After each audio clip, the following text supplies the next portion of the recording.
이거 안 하고 하는 게 나을까요? 아니요. 이렇게? 하고 하는 게 낫죠. 이렇게라도 이렇게? 편하신 자리 앉으시고.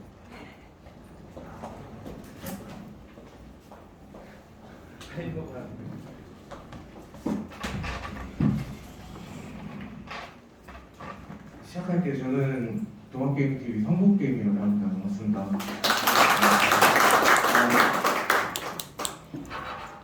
편하신 자리. 죄송합니다. 네, 아니, 편하신 자리 앉으시고.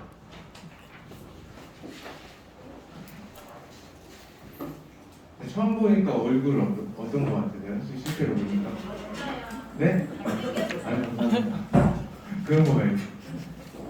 실제로 보니까 어떤 거 같아요? 죄송합니다. 할 말이 없네.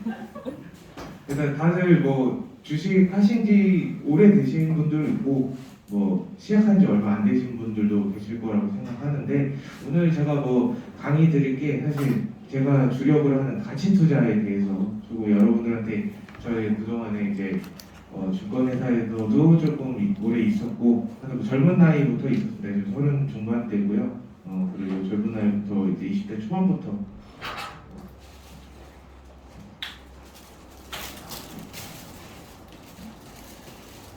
제가 아는 동생이한테 지각했으니까 이렇게 전화를 보려고. 아무튼 오늘 저 가치 투자에 대해서 뭐 시간이 부족할 수도 있고 어서 오세요.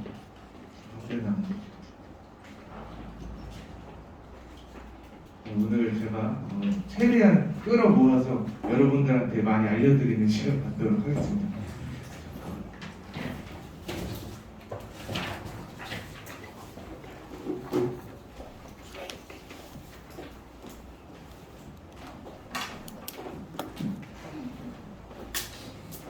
그거는 제가 이따가 PPT는 제가 이따가 이거 켜서 설명드릴 거고 일단은 1시간 정도는 여러분들 주식에 관련해서 어떤 생각을 가지고 계신지 먼저 좀 알아보는 시간 갖도록 하겠습니다.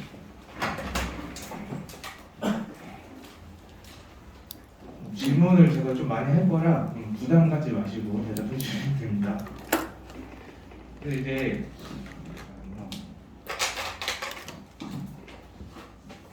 안 나오네. 안녕하세요. 아무데나 앉으시면 돼요.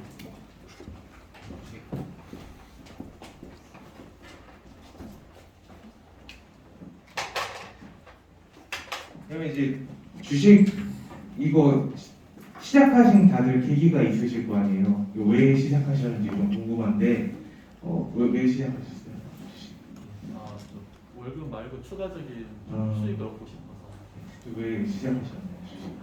저는 이제 직장을 그만두면 네. 노후 생활을 해야 되는데 음, 그 노후를 조금 더 좀 네. 편안하게 좀 안정 있게 할 수 있는 게 뭐가 있을까를 고민을 엄청 하다가 네. 2년 전부터 네. 조금씩 혼자 나홀로 주식을 조금씩 하면서 시작을 했어요. 건강한 재테크 생활이시네요. 주식 어떻게 시작하셨어요? 그냥 임여가 있어서 기본 자금이 좀 삭해가지고 들어갔다가 물려서 주식 어떻게 시작하셨어요? 네. 저도 약간의 자금이 있어서 네. 은행 이자보다는 조금 더 벌어보자 싶어요. 이제 여유 자금이나 아니면 재테크 아니면 월급만큼에 내가 돈을 벌고 싶다 이런 이제 생각들을 굉장히 많이 가지고 시작을 하실 거거든요. 근데 사실상 이제 일반 분들이 주식을 접근하실 때 주식은 우리가 종목이라고 하잖아요. 근데 저는 이제 종목이라고 생각은 안 해요. 주식도 여성분들 이제 명품 좋아하시잖아요. 에르메스, 샤넬 그리고 남자분들 벤츠, BMW 차 좋아하시잖아요. 근데 사실 우리가 그런 것들에 대해서 밀접한 관계가 있어요. 주식하고도. 왜냐면 여러분들이 명품백 여성분들 이제 명품백 사실 때 사실 뭐 가죽질이 좋아서 뭐 디자인이 좋아서 사는 거 아니잖아요. 브랜드 샤넬이라는 브랜드 가치를 보고 사는 거고 자동차도 벤츠, BMW의 가치를 보고 사는 거죠. 뭐 성능을 먼저 난 따져본다 라는 사람 그냥 드물 거예요. 근데 주식도 똑같아요. 주식은 회사의 가치를 보고 우리가 사는 거예요. 그냥 아무 종목이나 들어가서 이 종목 오르는데 이슈가 많대, 모멘텀이 크대 이걸로 단순히 들어가면은 지금 방금 여러분들이 저한테 말씀하신 난 재테크 수단으로 뭐 난 노후 자금을 마련할 것이다. 절대 돈을 모으실 수가 없어요. 그렇게 하고. 근데 주식 이거를 제가 처음에 말씀드리는 거는 이 세살벌을 여든 간다 이런 말이 있는 만큼 주식의 가치관념 우리가 바꾸고 시작을 하셔야 돼요. 애초에 처음부터. 저도 물론 예전에 종목 들어갈 때 뭐 상장 폐지된 종목도 있었고 그리고 돈을 날리는 것도 저도 많았습니다. 처음 때. 근데 다 그런 실패를 겪고 안녕하세요. 근데 그런 실패들을 겪고 저도 이제 올라왔었기 때문에 여러분들한테는 제가 그동안 실패 겪었던 거 이런 것들을 다 겪지 않게끔 제 노하우들을 다 알려드리려고 합니다. 그래서 우선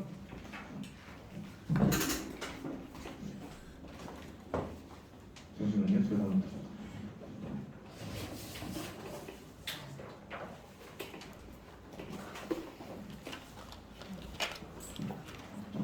우선 이제 처음에 여러분들이 가치 투자가 뭔가에 대해 제일 궁금하실 거예요. 가치 투자.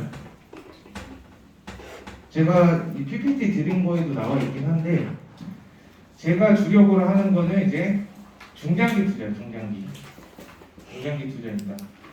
주식의 매매 방법이 다 따로 있어요. 여러분들 이제 직업이 다 여기 다양하실 거예요. 직업이 어떻게 되고 혹시 선생님? 제조. 아 제조업이시고 직업이 어떻게 되세요? 맨 끝에 사무실 여기 맨 끝에 분 직업 어떻게? 아 쇼핑몰 하시고 계시고 여기 직업이 어떻게 되시나요? 전문업 하고 계시고 그러니까 직업들이 다 다양해서 사실상 내가 주식을 투자할 때 종류가 여러 가지가 있어요.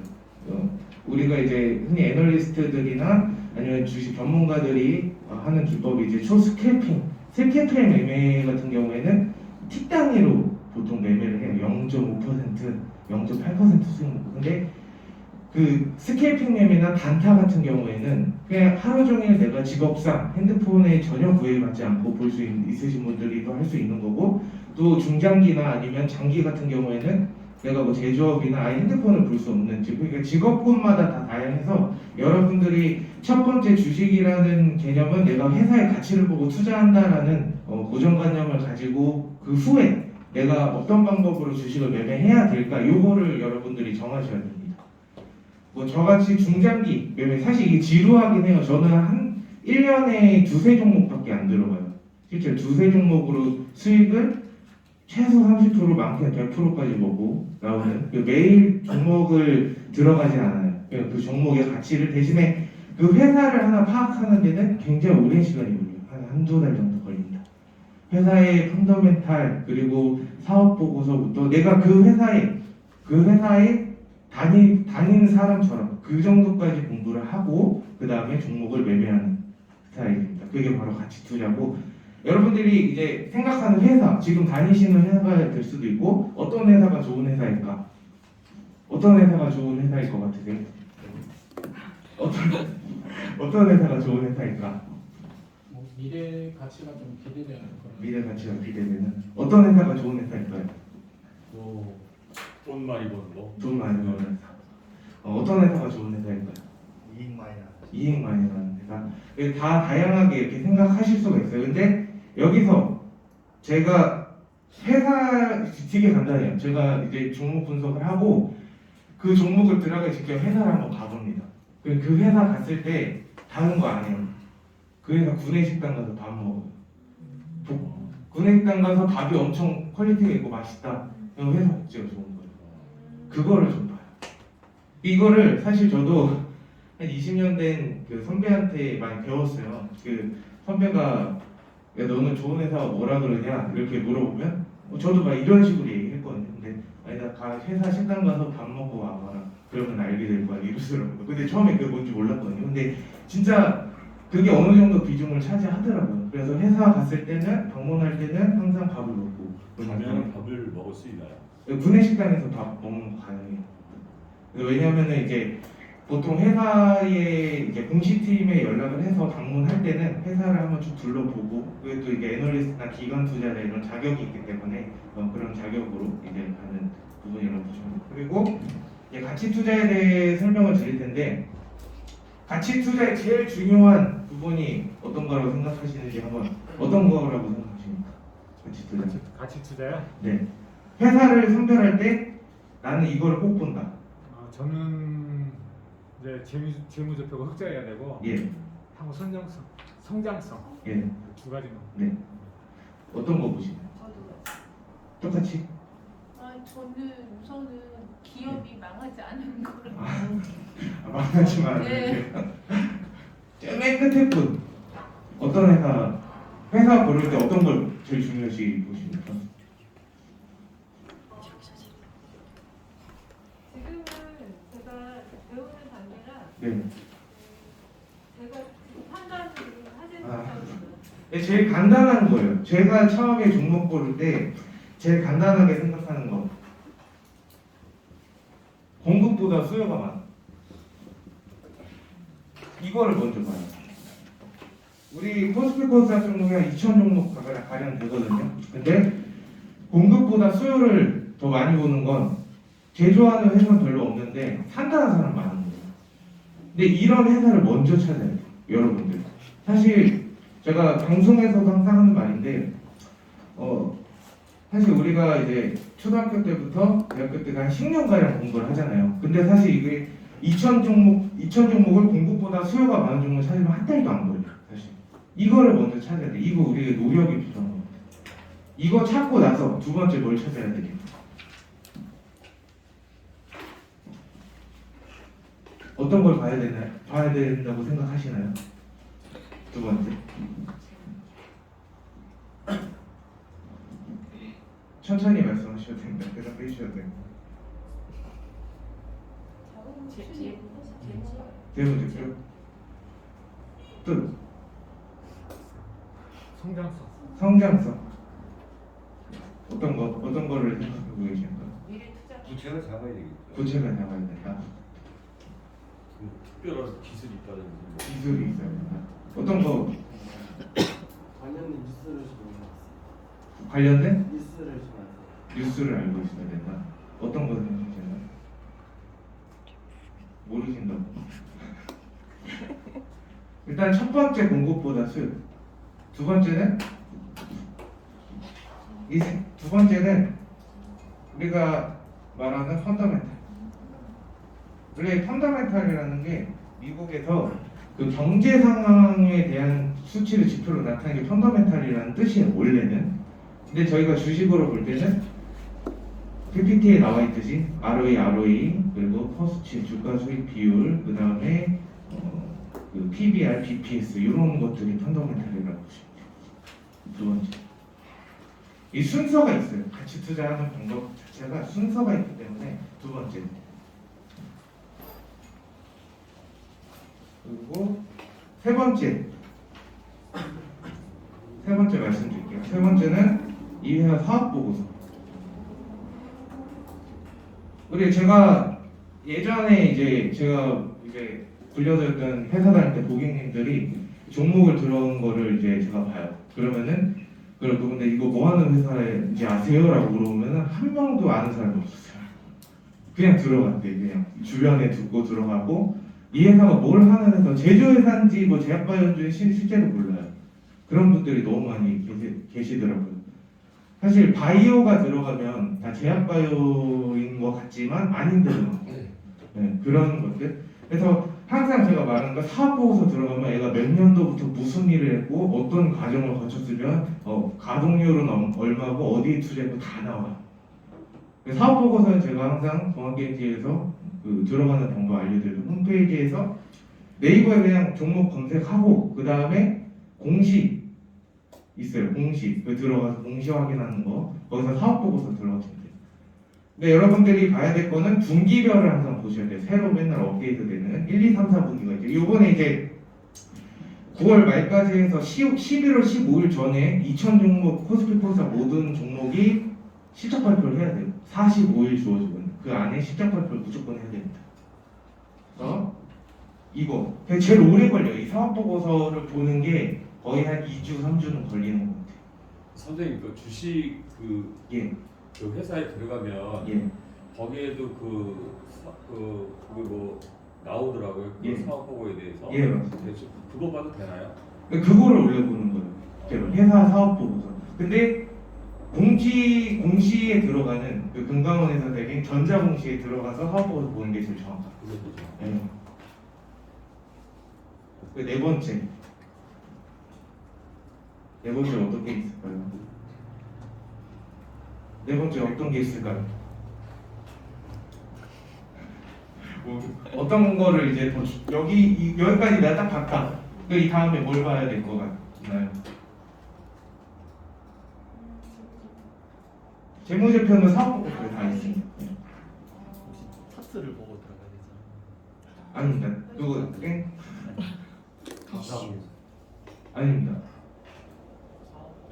원래 사업보고서에 들어가면 그 회사 감사보고서 다 있어요.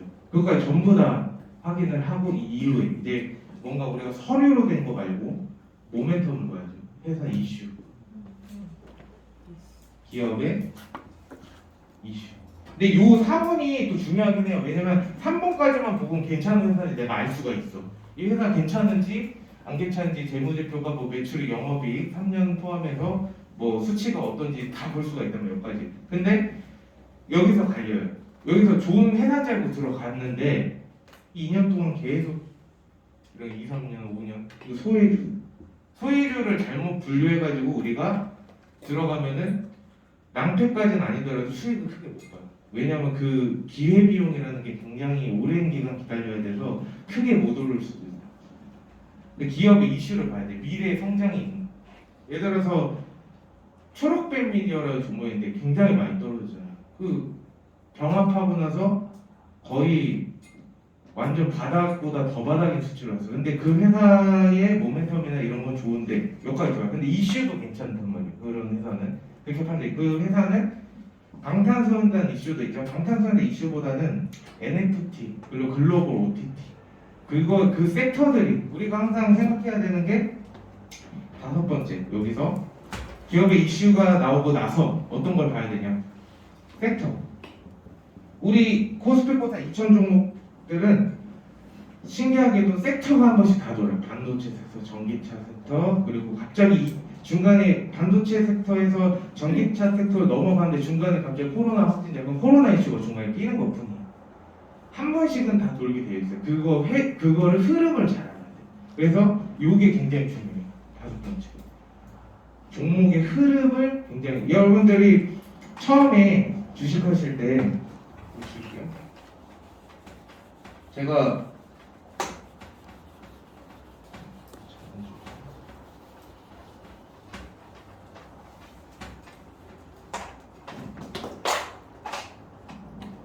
항상 사람들한테 말하는 거는 봄, 여름, 가을, 겨울 이렇게 있어요. 사계절의 섹터를 우리가 알아야 된다. 기본적으로. 그러면은 봄에는 뭐가 굉장히 이슈가 많을까요? 코로나 전으로 돌아가 생각했을 때. 봄에 종목 말고 봄, 여행. 또 미세먼지. 또 다섯 가지만. 뭐가 있을까요? 봄에 뭔가 이렇게 활발히 이슈화되는 것들. 패션. 근데 사실 패션은 겨울하고 여름이 영향을 많이 줘요. FWSS가 있으니까. 패션, 그 다음에 공사를 많이 해요. 건설. 봄에 공사를 굉장히 많이 해요. 이미 겨울에 수주를 다 맞춰놓고, 그렇죠? 건설업 종사하신다고 하시잖아요. 봄에 좀 많은가요? 네. 봄에 많아요. 또 한 가지만 더. 넘어갈게요. 여름에는 우리가 덥잖아요. 그게 가정 관련주. 또 뭐가 있을까요? 태풍. 태풍 하면은 이게 연관된 게 뭐였죠? 폐기물 관련주가 굉장히 그 제넨바이오라는 종목 가보시면 꼭 7, 8월에만 크게 올라가고 다 이렇게 밑바닥이에요. 1년 동안. 그런 종목이 있어요. 실제로 폐기물 관련주가 여름에만 움직이는데 이런 거를 스토리 잘 알아야 되고 또 근데 그거는 중장기는 아니잖아. 그렇죠. 이제 근데 섹터 흐름을 알아야 되기 때문에 내가 중장기로 종목을 선별을 해서 들어갔는데 이게 한 1, 2년 뒤에 안 올 것 같아. 이러면은 좀 고려를 해봐야 된다는 거. 그렇죠. 빨리 와서 내가 중장기로 두더라도 조금 이렇게 수익 보면서 이렇게 보는 거랑 이렇게 마이너스 돼갖고 보는 거랑 심리 차이가 굉장히 크거든요. 그래서 태풍 폐기물 말고 또 한 가지 뭐가 있을까요? 빙바이 같은 거. 빙바이. 아이스크림? 혜태제가 식품 이런 종목인가요?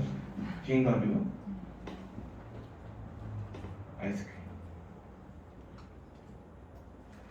또 한 가지만 더 할게요. 닭고기요? 아, 네. 저쪽에 여기 주제하게 아무데 닭고기가 저는 처음 들어보는데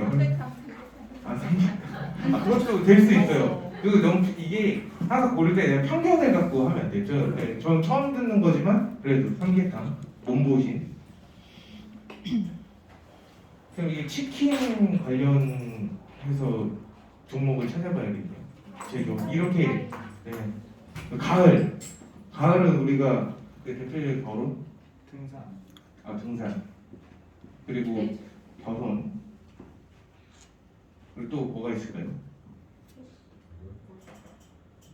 가을 여행 가을 여행에도 또 있죠. 가을.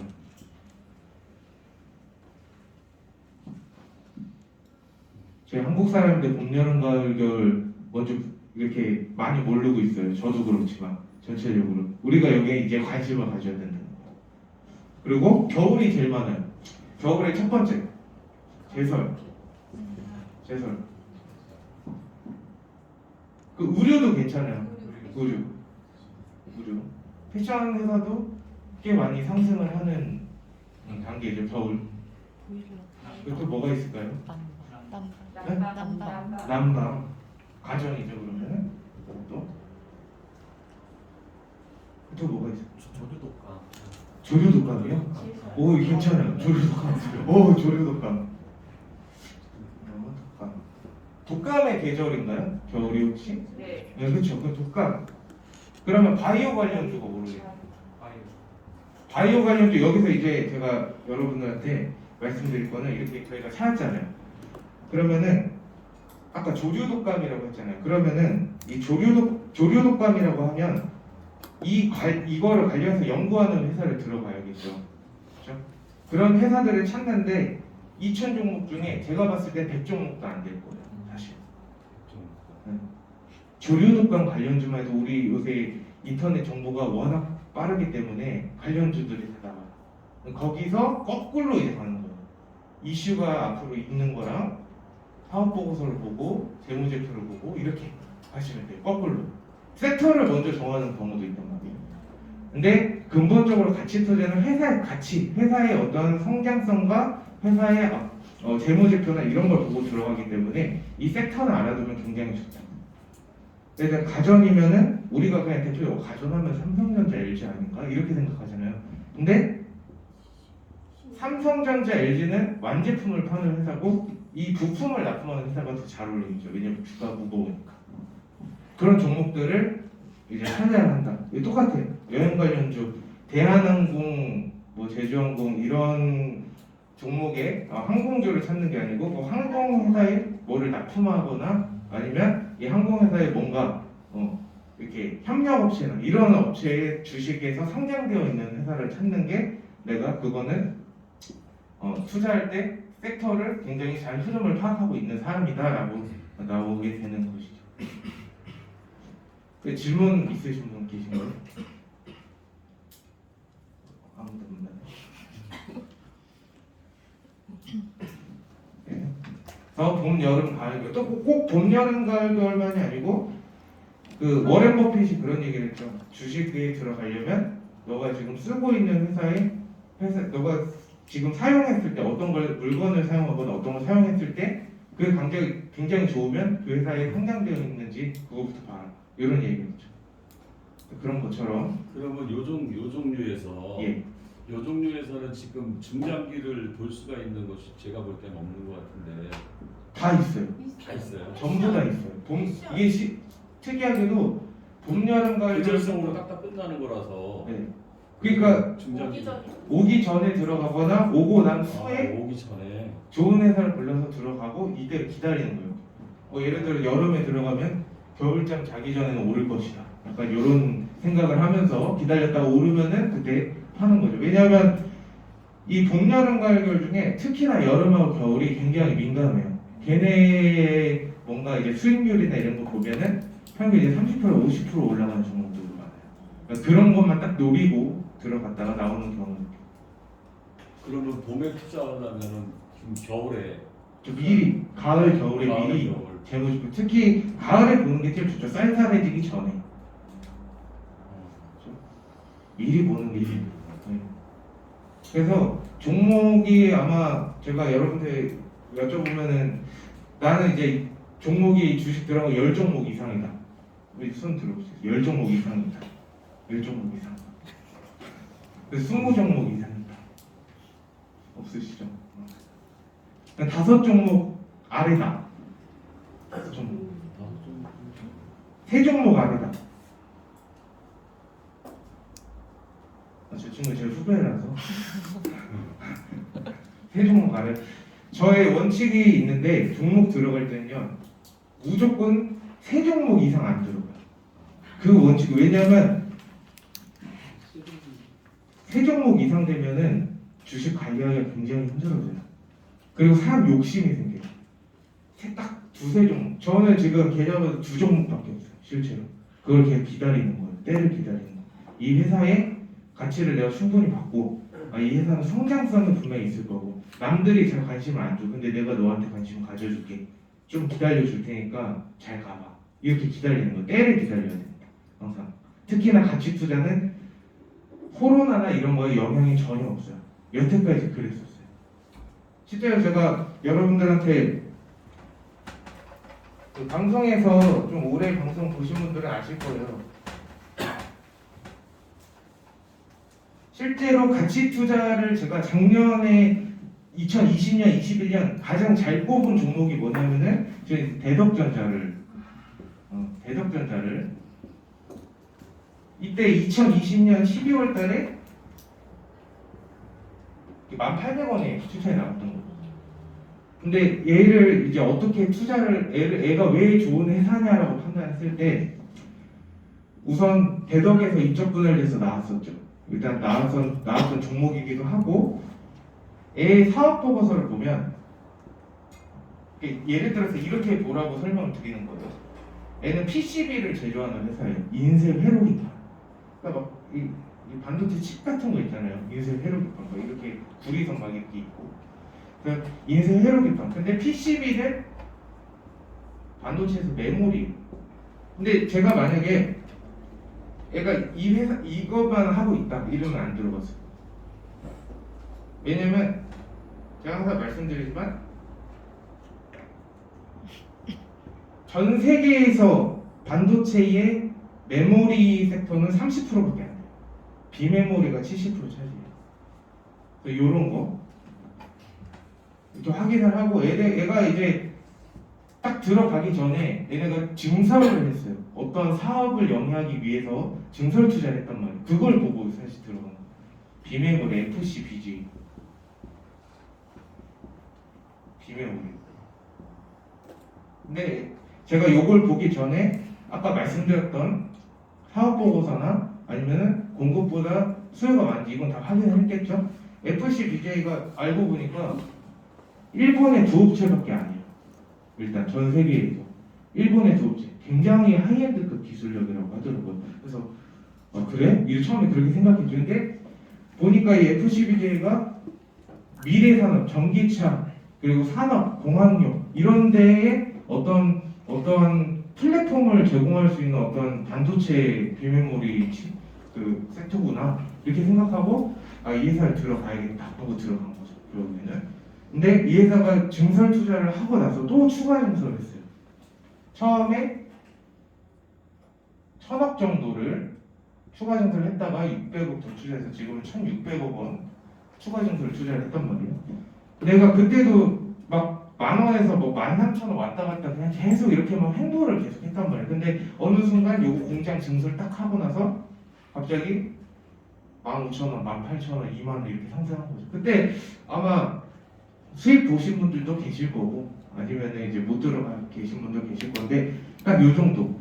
그래서 제일 중요한 건 공급보다 수요가 많아요. 그러니까 전 세계에서 이 회사가 이 FCBJ라는 비메모리 반도체를 2회사밖에 안 하는구나. 그러면은 우리나라에서 애가 지금 새로 사업을 시작하는데 굉장히 메리트가 있겠구나 하고 공장 증설할 때 어떤 언론기사 이게 아까 말씀드렸던 모멘텀이죠. 이슈가 있나 봤는데 얘는 크게 뭐가 뭘 개발했다 이런 이슈가 아니었어요. 딱 이슈가 그거였어요. 그때도 사람들이 별로 관심이 없었어요. 그때 어떤 이슈가 있었냐, 이미 계약이 끝났다, 공장이 지어지기 전에 계약이 완료가 되었다, 풀가동이에요. 그리고 얘는 공장이 일단 풀가동, 수주를 많이 맺었던 소리거든요 결국에는. 그리고 그것도 따져야 돼요. 반도체 관련주는 생산 흐름이 굉장히 좋아요. 예를 들어 조선주 같은 거 대한청 만드는데 2-3년 걸리잖아요. 그렇죠? 그래서 그것도 따져야 돼요. 생산 흐름, 회전율이 좋은지 안 좋은지. 회전율이 좋은 회사가 좋아요. 왜냐하면 회전율이 안 좋은 회사는 새로 딴 걸로 뭐로 바꾸기가 힘들어요 사실. 근데 회전율이 좋은 데는 이 돈으로 다른 자금에 또 투자를 할 수가 있거든요. 그런 회전율이 좋은 회사를 또 발견을 해야 된다. 또 이게 가장 중요한 부분인 것 같습니다. 여기까지 궁금하신 거 있으신가요? 궁금하신 거? 질문. 그러면 대덕전자 같은 경우에는 네. 선생님 어느 정도까지 보고 계신 거예요? 그 수익을. 그때 원래 3만 원대 지원 끝났어요. 그때 이제 방송을 제가 종료한다 하고 방송 안 했었거든요. 근데 요새 다시 떨어져갖고 이제 방송을 조금씩 하고 있는데 그때 이제 3만 원까지 딱 올라가고 나서 이렇게 여러분들이 예를 들어서 들어간 종목이 이렇게 아래서 이렇게 있다가 갑자기 이렇게 올랐어요. 그 여기 위에서 분명히 횡보라는 걸 한단 말이에요. 근데 횡보할 때 이 횡보 시간을 우리가 기다려줘야 돼요. 기다리다. 그래서 횡보하고 떨어질 수가 있거든요. 그러니까 갑자기 급하게 올라간 거, 각도가 이렇게 세게 올라가고 세게 올라가는 종목은 어떤 거에 영향을 받냐? 시간의 흐름에 영향을 받아요. 시간을 줘야 돼요. 이런 종목들은 크게 올라간 종목들은 계속 올라가기만 하지 않아요. 어느 정도 횡보 기간을 거쳐야 되는데 우리가 그거는 시간을 줘야 됩니다. 시간의 흐름이 필요한 거예요. 그래서 주가가 이렇게 시간의 흐름을 갖고 어느 정도, 제가 항상 이제 방송할 때 여러분들 지지선이라는 거를 제가 여러분한테 항상 해주잖아요. 그래서 지지선은 어떻게 우리가 판별할 수 있을까? 차트를 막 2-3년 차트까지 안 봐도 돼요. 6개월. 최소 60일선. 이평선으로 60일선과 120일선. 이 60일선은 영업일 기준이라 3개월이고 120일선은 6개월입니다. 그래서 이 선에 맞물리는, 차트상 맞물리는 게 가장 많은 구간을 우리가 지지선으로 그으면 돼요. 제일 많이 세력들이 부닥치는 구간, 그걸 바로 지지선이라고 우리가 말을 하고, 지지선으로 요 정도까지는 떨어지지 않으면 우리가 괜찮게 볼 수 있고, 그리고 위험성이 많이 없어. 그래서 지지선을 걸어주는 거예요. 저항선도 마찬가지예요. 내가 지금 예를 들어서 10,000원에 샀어. 10,000원에 샀는데 뭐 한 800원까지 떨어졌어. 그러면 이 위에 저항선이라는 게 생겨요. 무조건. 저항선을 뚫고 올라가면은 이 10,000원보다 더 크게 올라갈 수가 있고, 공식이에요. 요거는 주식 관련 책 보시면 다 나와요. 그리고 10,000원 밑으로 못 가서 예를 들어서 한 달 정도 횡보한다. 그러면은 이 저항선을 못 뚫고 올라가면 횡보 기간이 굉장히 길어져요. 무조건 이런 식으로 예를 들어서 못하더라도 이런 식으로 부닥쳐야 돼요. 이 저항선에 차트가 이제 마지막으로 차트를 볼 때 차트가 이 캔들 자체가 저항선에 부딪히는 경우가 굉장히 많아요. 근데 부딪히지 않고 이 아래로 흘러내려서 이렇게 가잖아요. 그러면은 행보 기간이 굉장히 길어질 수가 있다. 확률상. 그 주식이라는 거는 사실상 100%는 없어요. 다 확률 싸움이에요. 내가 얼마나 지식을 알고 있고 얼마나 총알 장전이 잘 되어 있느냐에 따라서 내가 이 주식을 수익을 볼 수가 있고 손해를 볼 수가 있는 거라고 보시면 돼요. 어떻게 보면은 합법적인 도박이죠. 따지고 보면은 주식이라는 게. 근데 우리는 생각을 달리해서 회사의 가치를 보고 이거 굉장히 저는 처음에 주식할 때 어떤 생각했냐면 근데 주식이라는 게 굉장히 매력이 있구나 이 생각을 한 게 뭐냐면 내가 좋은 회사만 잘 몰라서 들어가면 이 회사가 알아서 열심히 일해서 돈 벌어주는 거야. 그럼 주가가 자동으로 올라가면 나 돈 버는 거야? 이렇게 굉장히 매력 있게 느꼈거든요. 그러면 안녕하세요. 이쪽에 이쪽에.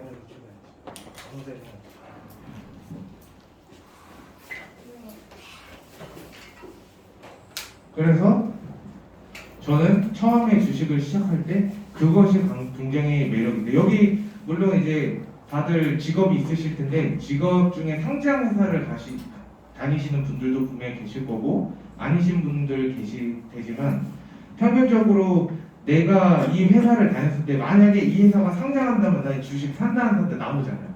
그렇죠?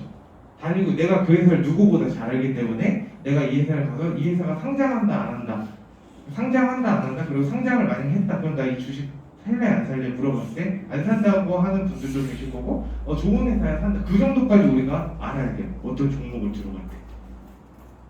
그래서 여러분 삼성전자라고 하잖아요. 제가 궁금한 게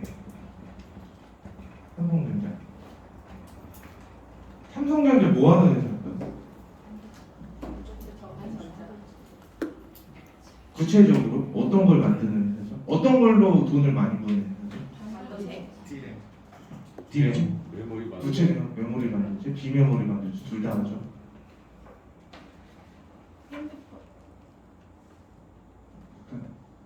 그렇죠. 우리 삼성전자 뭐 폰파이라고 하잖아요. 핸드폰으로 돈 제일 많이 번다. 가전제품 핸드폰으로. 근데 이 삼성전자가 여태까지 굉장히 커질 수 있는 주식으로서 가능성이 있고 가장 커질 수 있는 이유가 있었어요. 남들이 안 할 때 했기 때문에. 처음 했기 때문에. 처음 우리나라에서 국내에 처음으로 남들은 하지 말라 했는데 아니야 난 할 것이다 하고 반도체를 시도를 했기 때문에. 근데 이 말은 즉슨 아까 대덕전자 말씀드린 것처럼 남들이 안 한 거. 그러니까 여러분이 이 2000 종목의 코스피 코스닥 2000 종목 있죠. 이 정도 가량 되는 종목 중에 그 회사를 찾으면 돼요. 어렵지 않아요. 한 2주 정도, 2, 3주 정도 걸리겠지. 길면 한 달 걸리겠지. 노력하면 됩니다. 주식도 저는 되게 메리트 있게 되는 건 노력하면 되는구나. 노력하면 내가 좋은 종목 찾을 수 있는구나. 이게 딱 있습니다. 그래서 제가 처음 말씀드린 공급보다 수요가 많은 종목 먼저 찾고 그 다음에 시도를 거기서 그 공급보다 수요가 많은데 거기서 처음 시도하는 거다. 이건 더 좋아요. 그러면 단기적으로 빠르게 상승할 수가 있어요. 시장 관심만 딱 한번 받아버리면 굉장히 크게 상승 가능성이 있다는 거죠. 그래서 그런 거 보시면 될 것 같고 또 종목 고를 때 궁금하신 거 어떻게 종목 골라야 하나요? 아니면 어떻게 하나 이런 질문 있으신가요? 그 2000 기업을 우리가 어떤 곳에서 찾을지 모르잖아요. 네. 그럼 그 기업이 어디서 찾을 수 있는 곳이 있는지. 사이트가? 예, 그 2000개의 기업을 아니 그런 거 없어요. 그런 거 없고 그냥 이 종목 예를 들어 네이버에 코스피 코스닥 종목 치면 사실 정리된 게 딱 다 나와요. 정리를 해놓은 사람들이 많기 때문에. 그런 데서 찾아보고. 예를 들어서 코스피 코스닥인데 반도체 관련주하면 반도체가 많이 나오잖아요. 최대한 자료를 많이 모으는 거예요. 그런 식으로. 네. 지금 2,000개 넘는 종목이 있잖아요. 네. 그러면 그 종목을 다 아는 게 좋아요? 다 알죠. 저도 다 몰라요. 다 알진 못하지만 저 같은 경우에는 사람마다 특이해요. 제가 여러분들 방송 찍을 때 어떤 종목 많이 들어가요? 신기하게도 뭐 반도체나 뭐 이런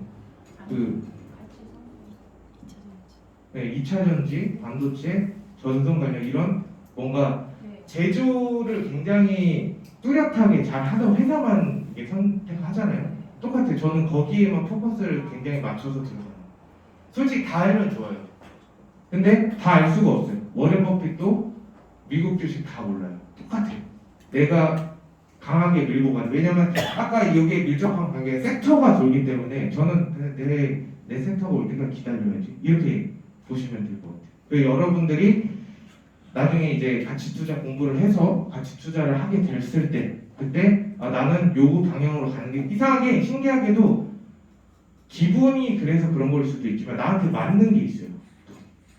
그런 거 이제 나한테 맞는 요게 나한테 맞는 것 같아라고 생각이 내가 들었을 때 여러분들이 나는 어느 정도 공부했구나 이게 딱 나옵니다. 그래서 그렇게 고르시면 돼요. 저 같은 경우는 뭐 미래의 성장, 반도체 2차 전지 그리고 신재생에서 이쪽으로 굉장히 저는 많이 포커스를 맞추고 있습니다. 물론 같은 이제 애널리스트들 같은 경우에는 뭐 제약바이오주에 포커스를 맞추는 경우도 있고 아니면 진짜 반도체만 파는 분들도 있고 다 나눠져 있어요.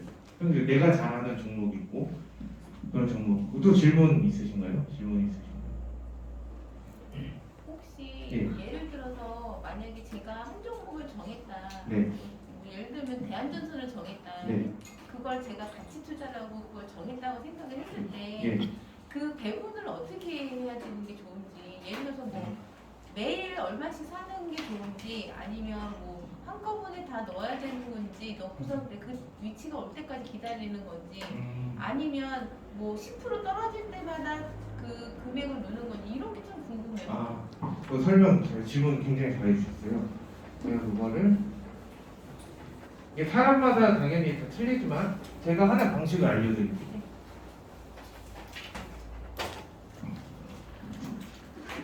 1번, 2번, 3번, 4번 이렇게 나눴을 때 첫 번째 저는 일단 기준점이 있어요. 마이너스 20% 넘기지 말자. 아무리 써도 마이너스 20% 넘기자. 왜냐하면 이 20% 이상이 넘어가잖아요. 복구가 힘들 수도 있어요. 상한가가 더 본전이에요. 이렇게 되는 경우가 많아요. 근데 그 종목이 상한가가 갈 확률이 있냐 없냐 절대 없다라는 거예요. 근데 20%는 장이 좋으면 한 일주일만 상승해도 이 정도는 복구 가능해요. 20%. 그렇죠? 그래서 내 기준점은 일단 이 종목들 20% 넘기지 마요. 그래서 기다렸다 마이너스 10% 됐을 때 이 방법이에요. 마이너스 10% 됐을 때부터 이제 매집하기 시작해요. 근데 10% 됐을 때 내가 크게 매집하냐? 크게 매집 안 해요. 근데 가능성이 만약에 종목마다 틀리지만 내가 어떤 종목을 들어갔는데 이 종목이 한 2, 3주 뒤 이슈가 있을 것 같아. 그러면 10%대 절반 이상을 매수해요. 그럼 마이너스 5%가 되잖아요. 그러면 이슈가 있을 때 5% 이상은 최소 상승했다. 이런 거 계산이 빨라야 돼요. 최소 볼 거예요. 여러분들이 이제 주식을 계속 보시지만 장이 좋을 때는 기본으로 3% 이상은 오를 수가 있어요. 오를 가능성이 굉장히 높고 근데 이상하게 그런 종목들 있잖아요. 지수 떨어질 때는 어마무시하게 떨어지는데 오를 때 안 올라. 그냥 그거 그 자리만 지켜주는 종목. 이런 종목들이 있잖아요. 이런 종목도 마이너스 10%대 얼마 정도를 매수하냐. 내가 예를 들어 1,000만 원 있다. 1,000만 원을 가지고 있다. 근데 마이너스 10%가 됐어요. 그러면은 처음에 저는 매집할 때 우리가 처음에 이렇게 다 몰빵을 하면은 사실 그 뒤에 회생할 수 있는 그게 굉장히 불분명해져요. 내가 만약에 나는 통장에 적금 들어오는 거 2, 3천만 원 있어 괜찮아 이러면 괜찮거든요. 근데 이 1,000만 원 전 재산이다. 이러면 굉장히 총알이 없잖아요. 저 굉장히 힘들잖아요. 처음에 3분의 1. 이 제가 1,000만 원 기준을 말씀드린 이유가 뭐냐면 사람이 사실 욕심이라는 게 있기 때문에 내가 주식을 처음 시작할 때 보통 저한테 지인들이 얼마로 시작하면 되냐 물어봤을 때 한 1,000만 원, 2,000만 원 정도가 딱 적절선이다. 처음 시작할 때. 왜냐면 1, 200만 원을 하면 수익도 얼마 안 나고 100% 수익 나는데 100만 원밖에 수익이 안 돼. 많이 기다렸는데. 근데 1,000만 원을 투자하게 되면은 내 100% 수익할 때 2,000만 원은 굉장히 크단 말이에요. 그게 이상하게 느낌적으로 굉장히 크게 받는단 말이에요. 그래서 3분의 1 정도, 한 300만 원 정도 먼저. 300만 원 처음에. 그러면은 저희에게는 700만 원이라는 총알이 생기죠. 어떻게 보면 마이너스 10% 됐을 때 얼마를 매집하냐? 얼마 매집 안 해요. 왜냐하면 여러분들 여기서 잘 생각해요. 10% 됐을 때는 이미 내 종목이 마이너스 10% 됐을 때 더 떨어질 가능성이 더 높다. 올라갈 가능성. 이걸 먼저 생각해요. 그래서 크게 매집할 필요 없어요. 한 100만 원만 더 매집해요. 100만 원? 한 100만 원? 100만 원에서 200만 원. 반 이상을 절대 하지 말자. 내가 700만 원 남았잖아. 그 1000만 원의 반 이상이면 500만 원 내가 남겨놔야 돼. 솔직히 여기 계신 분 거의 다 근데 90% 그럴 거예요. 욕심이 많으니까 이미 이 얘기 하기도 전에 다 들어가 있죠. 맞아요. 네. 크게 올라가겠지. 뭐 떨어지면 어때? 이렇게 처음에 다 생각을 해요. 근데 마이너스 10%가 되고 마이너스 20%가 되잖아요. 그러면은 사람이 후회를 하게 돼요. 그때부터. 그러니까 그런 것보다 우리가 처음부터 대응. 제가 항상 방송 때 말씀드리는 게 대응 잘하자. 이 얘기 항상 말씀드리잖아요. 10%. 두 번째는 차트를 봐야 되는데 예를 들어서 10%때 내가 200만 원 매집도 500만 원 남았어. 그럼 우선적으로 10%면 20%까지 떨어질 가능성이 매우 높다라고 우리가 판단을 해줘야 된단 말이에요. 그러면 기준선을 세워놔야 돼요. 10%에서 그냥 올라갔어. 마이너스 7%, 6% 됐어. 그러면은 그냥 매집 안 하고 냅두면 돼요. 그냥 냅두면 돼요. 근데 여기서 만약에 15%, 20% 떨어졌다. 그러면은 제가 말씀드렸죠. 20%까지 절대 가면 안 된다. 이 기준이 있어야 돼. 각자 개개인마다 기준점을 세워놔야 돼. 나는 마이너스 10% 이상 절대 안 넘을 것이다. 그러면은 더 조금 매집해야겠죠. 애초에 처음 살 때부터. 근데 저 같은 경우 마이너스 20%이기 때문에 처음 살 때 한 3분의 1 정도는 일단은 사고 그 다음에 조금씩 모아가죠. 그래서 항상 여러분들한테 방송에 말씀드렸던 게 떨어질 때마다 이제 만약에 20% 가까이 됐다. 그럼 떨어질 때마다 사면 돼요. 얼마씩 100만 원씩 계속 100만 원씩 5번을 모아가든지. 왜냐하면 확률상으로 제가 요새 주식장을 봤을 때 한 달이 영업일로 기준하면 20일이잖아요. 20일 중에 한 3일은 올라요. 좀 절망적인 얘기인데 20일 중에 3일은 올라요. 근데 실제로 진짜 잘하는 사람은 17일 떨어지고 3일 만에 복구해서 나가시는 분도 있어요. 다 전략을 짜놔야 된다는 거예요. 이런 전략. 내가 아무리 중장기고 그래 나는 한 1년, 3년, 나는 5년, 10년 그냥 묵혀줄 거야. 뭐 알아서 잘 오르겠지 라고 생각하지만 막상 내 계좌를 봤을 때는 사람 마음이라는 게 되게 불안하고 불편해진단 말이에요. 그냥 팔고 나갈까 이 생각이 들 수밖에 없어요. 불편해질 수밖에 없단 말이에요. 그래서 내가 떨어질 때마다 얼마씩 사모을 건지 기준점을 정해야 된다. 내가 전 재산이 1000만 원밖에 없어. 그러면은 처음에 더 조금 들어가면 한 100만 원만 들어가고 50만 원씩. 여러분 생각해야 될 게 내가 500만 원을 처음에 들어갔어요. 그럼 내가 예를 들어 100만 원을 추가 매수했을 때 평당가 별로 차이가 없어요. 내가 처음에 100만 원밖에 안 들어갔어. 근데 100만 원 매집하잖아요. 절반으로 바뀌어요. 유고를 봐야 돼. 이 계산. 여러분들 다 이제 뭐 우리 수학도 배우고 있잖아요. 그것보다 훨씬 쉬운 거예요. 어떻게 보면 공식적으로 내가 얼마를 매집할 때 이 정도 평당가가 낮아지겠고 이런 거는 내 돈 들어갔으니까 다 잘 계산이 된단 말이죠. 그래서 떨어질 때 얼마를 매수할지 그냥 제가 방송에서 떨어질 때마다 매수해야 된다. 계속 이 얘기 하잖아요. 근데 떨어질 때마다 매수하는데도 여러분들이 계산을 가지고 해야 돼요. 계산을 생각을 하고 매수를 하셔야 된다는 거예요. 그래서 제가 여태까지 아까 처음부터 지금까지 말씀드린 것만 딱 잘 지켜도 손해는 저는 절대 안 본다고 생각해요. 100%는 아니지만 확률상으로 손해볼 확률이 굉장히 적어진다. 이거를 좀 말씀드리고 싶고 여기서 또 질문사항 있나요? 네. 지금 장은 하락장이잖아요. 예. 그리고 또 상승장에서 또 저희가 매집을 할 수도 있잖아요. 예. 그러면 이 법칙은 똑같이 적용을 하는 거예요. 상승장일 때는 또 적용이 아예 안 해요. 하락장에서. 하락장. 제가 애초에 처음부터 마이너스 10% 되면 내가 그 다음 일주일, 2주 15%, 20%까지 떨어질 거를 미리 생각을 해야 된다고 그랬잖아요. 그래서 하락장에서. 상승장에서는 절대 매수하시면 안 돼요. 마이너스 이제 지금 떨어질 때마다 사서 네. 5번을 샀잖아요. 네. 깊어져서 네. 다시 또 마이너스 20%가 넘게 되면 어떻게 네. 돼요? 예를 들어서 마이너스 20%가 넘는다. 네. 근데 내가 이제 총알이 없다라는 거죠. 네. 다 사가지고 총알이 없다. 그러면은 어쩔 수 없어요. 이때는 내가 계산한 것과 변수가 생긴 거죠. 네. 그럼 어쩔 수 없이 기다릴 수밖에 없어요. 그건. 그 이유로는 네, 그 이후로는 계속 기다리시는 밖에 없어요. 근데 이걸 전체적으로 적용하는 거예요. 내가 나는 1,000만 원 전 재산이고 난 돈 안 벌고 계속 그냥 기다릴래. 이러진 않잖아요, 사람이. 그러면 만약에 마이너스 그 떨어질 때마다 그 시드가 다 썼잖아요. 네. 그러고 나서 만약에 제가 뭐 10만 원이든 20만 원이든 생기면 떨어질 때마다 계속 사는 건 괜찮은 거예요. 그렇죠. 상관없어요. 떨어질 때마다 비중을 늘려가는 거예요. 예를 들어서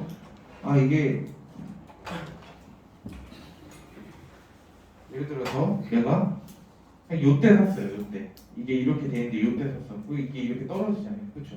근데 실제로 여기서 이제 말씀드리는 게 뭐냐면 내가 떨어질 때마다 계속 매집을 하게 되면 일단은 평단가 낮아지는 거 둘째로 치고 비중이 많아요. 그래서 여기서는 포커스를 비중을 늘려 나가는 거에 포커스를 맞춰야 돼요. 왜냐하면 비중이 점점 커져요. 1,000만 원, 뭐 1,500만 적금 들듯이 계속 들어가. 그거를 포커스를 맞춰야 돼요. 왜냐면 내가 100만 원에서 5% 수익과 1,000만 원 5%, 1억에 5% 수익은 완전 틀려거든요. 그 혜택이죠. 근데 뭐 한 종목에 1억 들어가시는 분 거의 없을 거고 여러 종목에 분산돼서 구매 들어가셨을 거라 생각해요. 근데 여러분들이 10종목, 아까 10종목 이상 되시는 분들 계시잖아요. 근데 사실상 한 종목에만 내가 여러 종목 안 들어가고 한 종목에만 이렇게 집중해서 들어갔더라면 어떻게 보면은 마이너스를 탈출을 할 수도 있었겠죠. 근데 여러 종목 들어가니까 돈이 없는 거야. 내가 들어갈 시드가 없고 이 종목 더 사고 싶은데 뭐 대출 받을까 이 생각도 하고 막 그렇게 돼요. 사람이. 근데요. 네. 돈이 조금 있어도 너무 떨어지니까 불안해서 못 들어가겠어요. 그렇죠. 이제 불안한 막 비중이 그래. 많아지는데 네. 저 같은 경우는 지난생각 나고요. 네. 처음에 조금이었다가 지금 계속 네. 들어가다 보니까 비중은 많아지는 한 네. 4천 정도 이렇게 되는데 있어도 지금 많이 떨어졌잖아요. 네. 사고 싶어도 네. 어떻게 될지 몰라가지고 못 사겠어요. 그래서 처음에 제가 말씀드린 종목 이- 설정. 종목 성정과 아까 이제 오시기 전에 말씀드렸는데 30분 했어. 그 종목 선정하고 그리고 지금 여기 말씀드린 떨어질 때마다 어떻게 해야 될 것인가 요거를 짰으면은 이게 떨어져도 내가 마이너스가 크진 않았을 겁니다. 대체적으로 예를 들어 내가 들어간 종목이 마이너스 20%, 30% 넘는다. 계세요? 30% 넘는다. 마이너스 40% 넘는다. 60%. 먹고 싶지도 않고. 그럼 20%이면 지금 들어가야 되는 거예요. 60%면은 사실 내가 절반은 낮춰야 된다는 생각. 왜냐면 이거 가장 중요한 부분이 중에 하나가 뭐냐면 제가 설명드린 이 가치 투자에 대해서 어떻게 종목을 보고 들어갔어요. 그 종목. 근데 그 종목이 좋은 종목인데 떨어졌어요. 근데 여러분들이 한 가지 여기서 마지막으로 제가 아까 5번째 차트를 마지막에 봐줘야 돼요. 내가 첫 번째 공급보다 수요 많은 종목 보고 그리고 재무제표 보고 사업보고서 보고 이슈와 모멘텀 봤어요. 근데 차트를 봤는데 고점이에요. 그럼 들어가면 안 돼. 그거는 아무리 그 종목이 좋아도 떨어질 수밖에 없어요. 근데 제가 딱 떨어질 거 아는데 그거 들어갈 필요가 없잖아요. 차트를 봤는데 얘가 갑자기 대덕전자 예를 들어서 지금 3만 원이 고점이었어요. 근데 이 종목을 봤는데 내가 이 종목 가치 평가를 했을 때 금액이 3만 원이에요. 그럼 들어가면 안 되겠죠. 떨어졌다. 어느 정도 떨어졌을 때 들어가야겠죠. 마이너스 60% 아까 말씀 주셨는데 아마 고점에 들어가셨을 거예요. 마이너스 60%. 고점에 들어가셨는데 여기서 대처를 어떻게 되냐? 그런 가치 투자를 해가지고 내가 회사를 보고 들어간 종목들은 대체적으로 이 원점까지는 안 올 수가 있어요. 하지만 여기 대체적으로 제가 여태까지 본 결과 한 50% 정도 상승해요. 이 절반까지야. 내가 산 금액이 10,000원인데 지금 예를 들어서 뭐 한 4,000원 가량 돼야지 마이너스 60%잖아요. 그러면 최소 못해도 6,000원에서 7,000원까지는 다시 와요.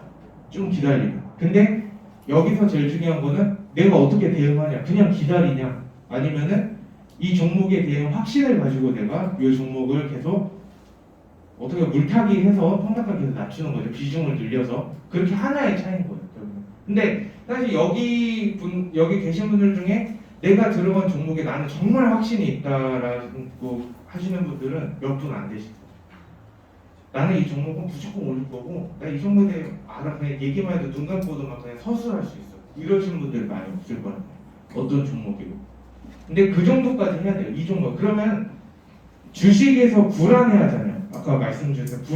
불안해했다라는 자체가 내가 이 종목에 대해 잘 모르기 때문에 불안한 거예요. 내가 이 종목에 확신이 있다. 제가 여러분들한테 항상 말씀 대한전선 떨어지지만 확신이 있기 때문에 여러분들한테 계속 설명드리는 거예요. 왜냐면 실제로 대한전선 4,900원까지 갔다가 거의 종전주 1,000원대까지 떨어졌단 말이에요. 그때도 제가 방송을 계속 했잖아요. 여러분들 계속 유상청약 하고 무조건 하고 계속 놓아야 된다. 얘는 오를 수밖에 없다.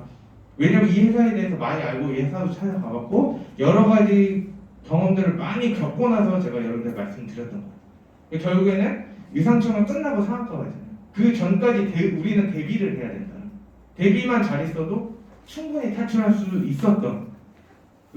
근데 신기한 거는 주식에는 그냥 아무 종목이나 막 들어가면은 모르겠지만 내가 요 정도까지 공부하고 들어갔다라고 하면 신기하게도 나한테 기회를 줘요. 이 종목이. 그래서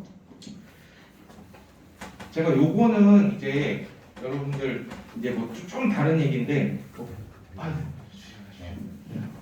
제가 여러분들한테 요거는 좀 다른 얘기인데 제가 돈의 속성이라는 책을 굉장히 좋아하거든요. 그 책을 제가 한 두세 번 정독을 할 정도로 돈의 속성, 돈은 인격체다라는 그런 내용을 가진 책인데요.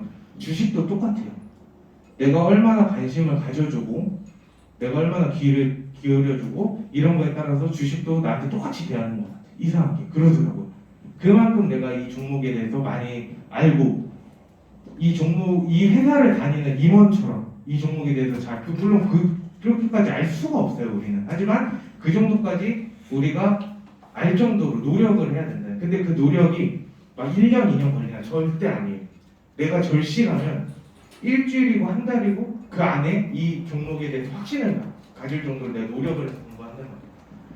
그 정도까지 해주셔야 여러분들이 결국에는 나중에 가서 내가 수익을 크게 볼 수 있고 내가 어떠한 종목으로 인해서 내가 아까 말씀드린 노후자금 그리고 뭐 재테크 또 월급보다 많이 버는 그런 자금으로 우리가 벌 수가 있게 되는 거예요. 처음에 저 시작할 때는 얼마 시작 안 해요. 500만 원 이 정도 가지고 같이 투자를 해서 점차 불려나는 거예요. 제 경험을 여러분한테 얘기를 해드리는 거예요. 그래서 근데 여러분들은 저보다 훨씬 더 돈이 많이 시작하지 어떻게 처음 시작하면 물론 저도 많이 불려간 같지만 거의 기존에 있는 돈에 많이 불렸지만 여러분들은 보면 뭐 억 단위 투자하시는 분도 있고 기본 뭐 한 3, 4천, 4, 5천만 원 투자하시는 분들도 분명히 처음 시작하고 많이 계실 거예요. 근데 처음부터 내가 주식을 시작할 때 주식에 대해서 어떻게 바라보는지가 제일 중요해요. 어떻게 보면. 그래서 처음에 제가 주식이 뭘까요? 라고 막 질문 많이 했잖아요. 주식 왜 투자하냐? 이 질문을 드린 게 그 중요성이. 나는 우리가 신기한 게 주식에서도 약간 도박장 같아요. 주식 뭐 종목 다다다다 있잖아요. 무슨 경마하는 것도 아니고 뭐 굉장히 많잖아요. 근데 종목으로 생각하면 절대 안 돼요. 이게 진짜 종이 한 장 차이인데 내가 종목으로 생각하냐 아니면 이거는 어떤 하나의 기업체로 생각하냐 그거에 따라서 이 주식에 대해서 다가가는 깊이가 달라진다는 거죠. 단순히 종목이라 생각하면 뭐 대한전선 그래 우리 국내에 있는 전선 만드는 회사겠지 하고 끝나요. 근데 대한전선이 뭐 하는 회사일까? 라고 했을 때 여러분들한테 제가 항상 방송에서도 말씀드리지만 홈페이지 내가 들어간 종목 홈페이지 들어가서 유심 있게 보신 분 많이 안 계시고 그렇죠? 들어가 보셨죠? 그 종목 어떠셨어요? 들어가 볼 때 내가 고른 종목. 저는 우선은 유튜브로 해서 알게 됐을 때 네. 대한전선이 좋다고 해가지고 들어가 봤거든요. 네. 근데 대한전선을 보니까 원전하고도 관련이 있지만 네. 모든 건설이나 어딘 거에 선이 깔게 돼 있더라고요. 네. 그 선을 독점을 하고 있는 게 대한전선이더라고요. 네. 그래서 좀 믿음이 더 갔고 네. 그 다음에 이제 우선 하락장이니까 어느 네. 종목이든 다 하락을 하고 있기 때문에 거기에는 별로 걱정 안 했어요. 왜냐면 상승을 하게 된다면 똑같이 상승을 할 것이라고 생각하는데 그나마 더 좋은 거는 이게 독점을 하고 있으니까 아까 전에 그 대독전자처럼 그러고 있으니까 올라가겠지라는 생각을 하고 있죠. 맞습니다. 대한전선이 사실 저희 대한민국에 뭐 삼성하고 LG 이렇게 있었던 것처럼 대한전선, LS전선 두 군데가 있어요. 근데 사실 대한전선이 저는 더 메리트가 컸다라고 생각하는 거는 대한전선이 신재생 에너지에 굉장히 가까워졌다. 이걸 생각하고 있기 때문에 이번에 그 제가 방송에 말씀드린 아시죠? 그 1월달에 그 신재생 에너지 전선을 개발을 해가지고 이제 추후 미래 태양광 그리고 해저 케이블, 해상풍력 이런데 그 전선이 사용될 예정인데 이게 굉장히 메리트가 크겠다 이렇게 생각을 한 거죠. 그래서 LS 전선보다 확실히 메리트가 굉장히 크다. LS는 아직 그것까지 개발을 하지 못한 걸로 저는 알고 있어요. 궁금한 게 있어요. 예를 들어서 내가 만약에 가치 투자를 예를 들어서 대한전선을 골랐다. 그 골라서 해서 마이너스 20%를 넘기지 않고 네. 계속 유지를 했다. 네. 그때 이 대한전선은 제가 만약에 지금 2,000원이다. 네. 그럴 경우에 얼마까지를 보고서 아 이걸 매도를 얼마까지를 해야 얼마까지? 되는 건지 좀 궁금해요. 그러니까 예를 들어서 3,000원에 들어갔는데 네. 지금 뭐 예를 들어서 1,500원이 됐잖아요. 근데 제 단가는 1,800원이 됐다. 네. 그러면은 제가 처음에 들어간 건 3,000원이었잖아요. 아까 말씀드렸던 것처럼 내가 3,000원에 들어갔잖아요. 네네. 근데 제가 아까 마이너스 60% 설명드렸죠. 이렇게 떨어졌는데 뭐 50% 떨어졌다고 해요. 네. 예를 들어 1,500원이죠. 네. 그러면 이 3,000원과 1,500원 갭 차이가 네. 적어도 한 700원 이상 올라갈 걸 생각해야 돼요. 올해 좀 기간 든다는. 그때까지 내가 계속 대응해서 낮춰놔야 돼. 비중 늘리면서 계속 낮춰놔야 돼. 네. 그러면은 기준을 네. 절반으로 세워야 돼. 아 절반. 그러면은 1,500원이니까 2,200원. 내 목표가는 2,200원. 아. 근데 내가 이거를 낮춰놨을 경우에 안 낮춰놓으면 3,000원이 목표가. 아, 근데 실제로 총알 없으신 분들은 내가 더 이상 진짜 들어갈 게 없다 하시는 분들은 비중을 줄여야 돼요. 이제는 이거 올라왔을 때. 근데 3,000원에 들어갔는데 내가 더 이상 이제 물탈 돈도 없고 내가 어떻게 비중 늘릴 돈도 하나도 없어. 그러면 2,200원에까지 올라오면 그때 팔자. 그냥 이렇게 생각을 하시고 과감히 버리고 다른 종목 가셔야 돼요. 근데 그 기간을 내가 정해놓는 거야. 나는 중장기이기 때문에 한 6개월에서 1년. 그래 나는 1년 너무 길어. 한 6개월을 딱 잡아. 이 규칙을 딱 정해놔야 돼. 6개월이 지났는데 물론 그 후에 오를 수도 있겠죠. 근데 주식이란 거는 항상 변화하고 제일 예민하게 반응하기 때문에 기준을 내가 정해놔야 돼요. 나는 얼마 뒤에 딱 팔 거예요. 마이너스 플러스 되건 나 그냥 이따 팔 거야. 그때 그 기준점이 있어요. 그러면은 송국기님은 손절은 안 하세요? 저는 거의 손절을 한 적이 거의 한 2번 정도밖에 없어요. 실제로. 그 두 번 했을 때 네. 왜 했어요? 기간이 너무 오래돼서 아. 2년, 1년 8개월. 그러면 아 이거는 안 되겠다. 이거 잘못 골랐다. 그럼 만약에 종목을 골랐을 때 최대 기간을 얼마나 보세요? 저는 길면 1년 봐요.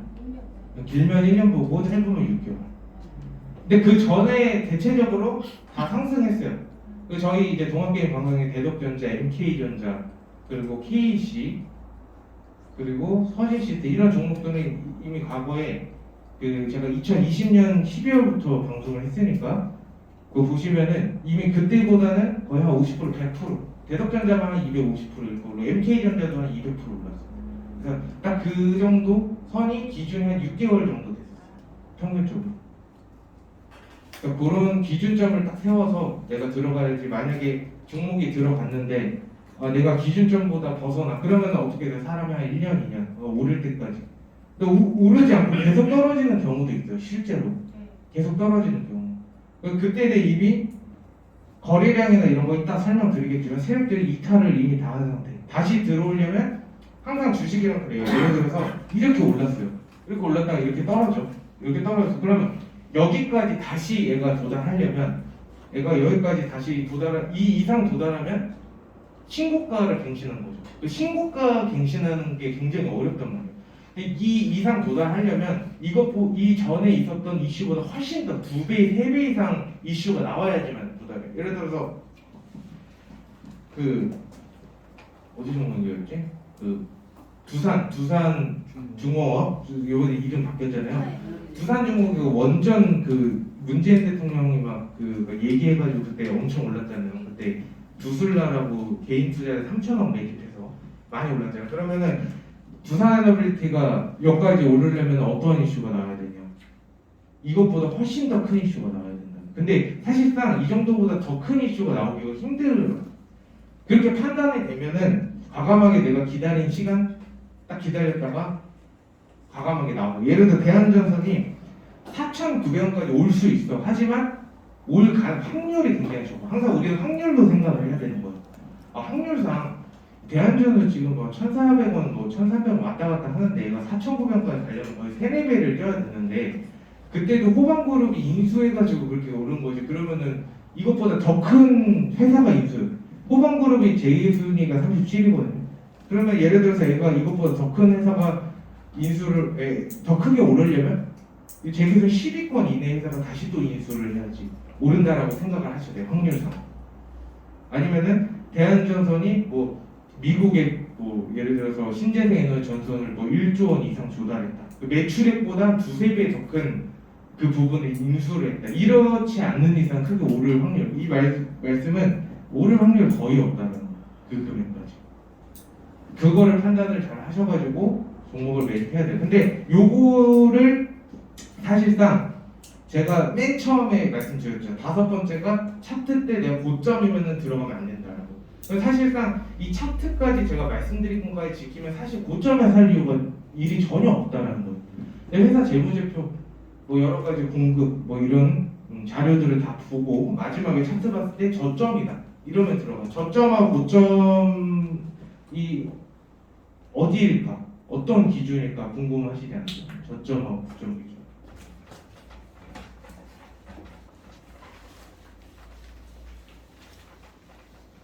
우선 저점 같은 경우에 반대로 똑같아요.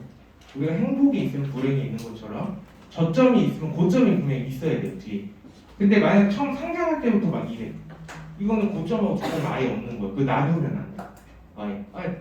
나는 지금 여기보다 지금 저점이 한 5% 떨어졌어. 상장하고 나서. 이 정도예요. 이게 고점 저점 절대 아니라는 거예요. 저점 고점을 나누는 거는 거래량이 신고가를 터뜨리면서 도달했을 때가 고점이라는 거예요. 거래량이. 그리고 저점은 우리가 두 가지로 나눠요. 계단식 하락. 계단식 하락. 이게 굉장히 본옥이잖아요. 그렇죠? 계단식 하락. 오를 줄 알았는데 자꾸 배신하고 좀 올라와줬다가 다시 떨어지고. 이게 굉장히 많죠. 그래서 보통 이렇게 올랐다가 떨어지고 이렇게 올랐다가 이런 패턴을 반복하잖아요. 근데 진짜 저점은 세력들이 음봉 거래량이죠. 음봉 거래량이 터지면서 대파락으로 시작해갖고 탁 나가버려. 이게 이제 저점의 시작이에요. 저점. 여기서 제일 궁금한 거 있으실 거예요. 그러면은 바닥이 어디냐? 제일 궁금하실 거예요. 도대체 바닥이 어디냐? 바닥 잡고 들어가면 수익 볼 수 있는 거 아니냐? 이렇게 생각하잖아요. 근데 저는 평균으로 나눴어요. 평균으로 나누는데 우리가 차트 보면 이렇게 그어놓는 게 있어요. 이렇게 그어놓는 거. 그러면 저는 평균적으로 마이너스 50% 정도 된다. 우리 이제 핸드폰으로는 잘 못해요. 근데 내가 그 계산법으로 계산할 수 있잖아요. 이 저점하고 고점이 마이너스 50% 이상 된다. 이러면 저는 저점이라고 생각해요.